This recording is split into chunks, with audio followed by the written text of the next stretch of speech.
If you were around on the internet like 10 years ago, then you probably remember seeing a bunch of memes with a featuring Dante from Devil May Cry sticker. It was absolutely everywhere.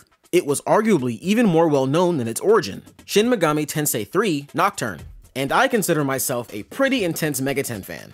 But to be honest, I've never once in my life played DMC. So personally, I've always found it kind of odd that this crossover ever happened, especially considering that from what I can tell, the two series have very different gameplay and atmosphere.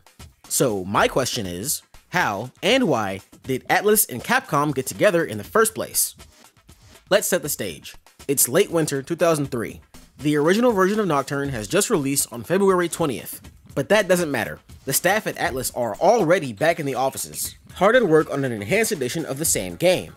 They're calling it Maniacs, because the new content in this version will make you grin like a maniac. And of course, this is the version of the game that would later get localized for a global audience. According to Koji Okada, who was an Atlus co-founder and Nocturne's producer, around this time he was talking to an industry friend about a number of topics, but most importantly, the future of the video games business. When Maniacs' director, Kazuyuki Yamai, told Okada that he wanted to use Dante in the game. Well, lucky for him, Okada's acquaintance was Tsuyoshi Tanaka, a member of Capcom staff and producer of DMC 2. So Okada just axed him then and there. But that wasn't enough for Atlus. Of course, a crossover between two major video game companies would require much more corporate back and forth. So on March 4th, not even 2 weeks after Nocturne's release, Yamai drafted an official document to convince Capcom to collaborate on their new game. Normally, this sort of paperwork is locked behind closed doors, but thanks to the books Megaten Maniacs and Ayakashi Monthly Special Final Issue, we can actually read it word for word. So let's take a look. This proposal can essentially be divided into two parts. The first, Yamai's and by extension Atlus's reasons behind wanting a crossover, and the other, the reasons why Capcom should agree. The letter opens with the former, and is likewise split into two main motivations. The first of course being a strong love for the series. Throughout the document, Yamai gushes non-stop about how stylish DMC is, going as far as to say that some may consider it too stylish for video games as a medium, and that he admired how well it was executed. For instance, he praises the aesthetic for being dark, without being simply grotesque or horrifying, but maintaining a distinct and immersive atmosphere. He even recounts his own playthrough, during which he found himself being subconsciously drawn in by the game's art style, saying he was dazzled by how well it was designed by their team. But beyond simply enjoying the games for those details, they made Yamai feel like DMC was that much closer to SMT. There's even a small comment joking that their similarities made them fear that Megaten could be eclipsed. But at the same time, those parallels make the two series ideal for a crossover, because no one would ever expect it. This brings us to the second motivation.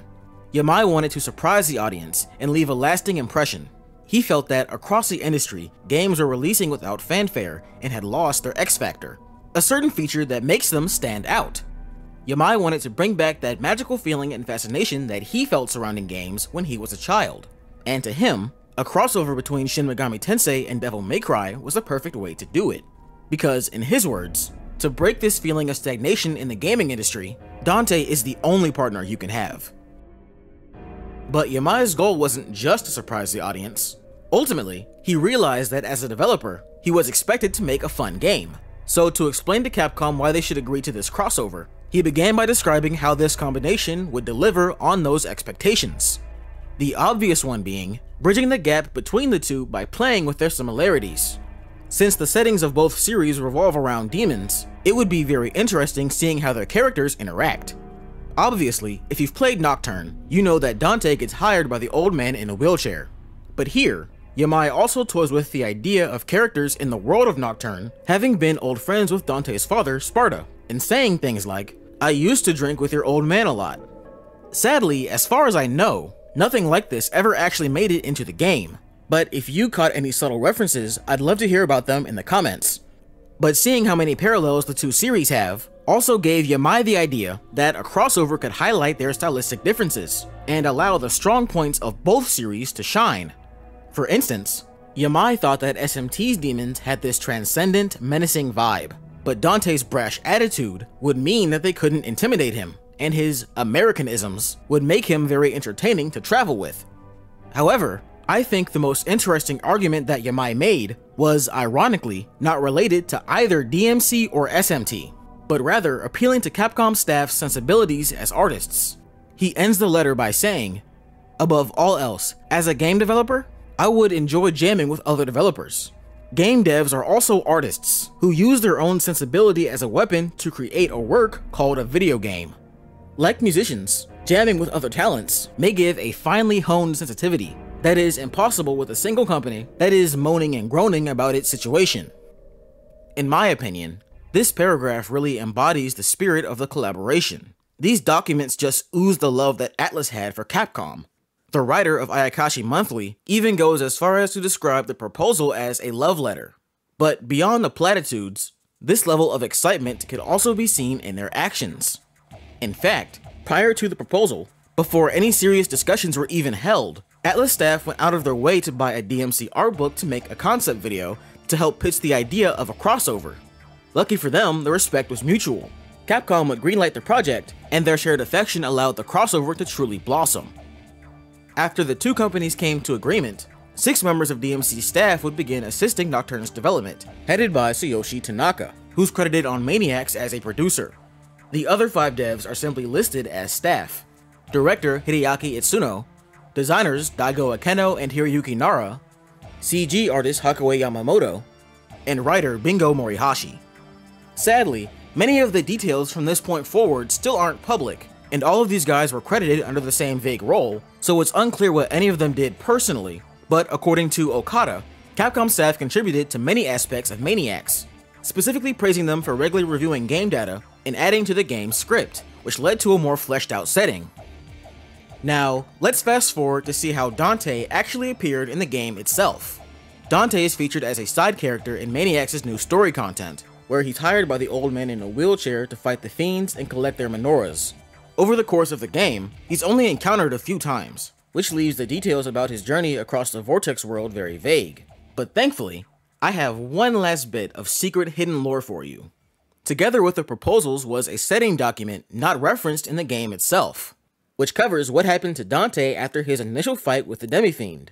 So, without further ado, I give you this very short story presented by Marsh. Dante receives a request to kill a fiend from a gentleman in a suit who calls himself Louis Cypher, and lands in Tokyo, where he's dragged into the Tokyo Conception.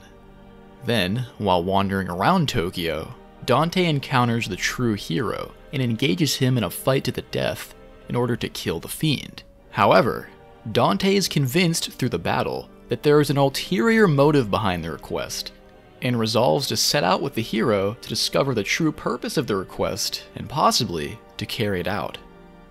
I'm always ready to take you down. Dante had lost his father's inherited magical power after being drawn into the Tokyo Conception. It's the magical power that activates the Devil Trigger and transforms him into a form that maximizes the power of Majin. Thus, Dante, in such a state, is in the greatest danger. Not satisfied with achieving creation in another world, Beelzebub, the Tyrant of Chaos, appears in Tokyo, twisting the dimensions in his insatiable pursuit of power. Beelzebub revived at each attempt, no matter how many times he tried to strike him down. Mentally and physically pushed to the edge of the cliff, Dante's father Sparta's voice rang in his ears. Dante, leap into the chaos.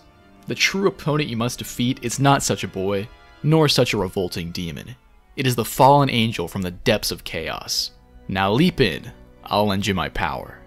Dante, determined, accompanied Beelzebub to the dimensional hole that Beelzebub had distorted and expanded, and jumped into it himself. Boy, I won't let you die. After all, I'm the one who's going to kill you. Dante was calm, realizing everything. Throughout his journey with the boy, he learned that the request was for a fiend battle royale, a trap set by Louis Cypher, and that by falling into that trap, he learned of the true enemy he was to defeat. In the depths of the converging dimensional hole, Dante activates his Devil Trigger, transforms into his true Majin form, and is about to deliver the finishing blow to Beelzebub. Let's rock, baby. Right after that voice rang out, the dimensional hole was completely sealed, and the protagonist found an event item dropped nearby. And that's all she wrote.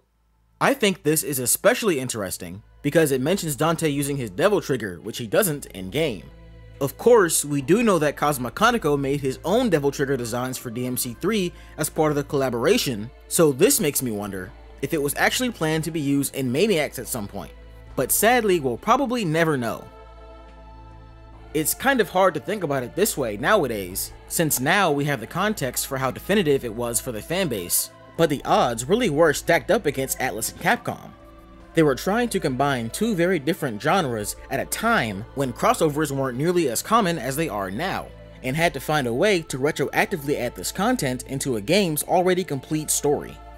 By all means, this could have created an awkward juxtaposition that displeased both audiences, and Okada addressed this fear at the 2003 Tokyo Game Show, saying, "There are probably people who feel he looks out of place, but I want them to see how interesting it is that he doesn't fully integrate into the world of Shin Megami Tensei. I think Shin Megami Tensei and Devil May Cry were able to merge well. Also, it's great how an RPG can show Dante's coolness in ways an action game can't." I think this comment is really interesting, because it goes to show how this sort of dissonance can actually add to the experience.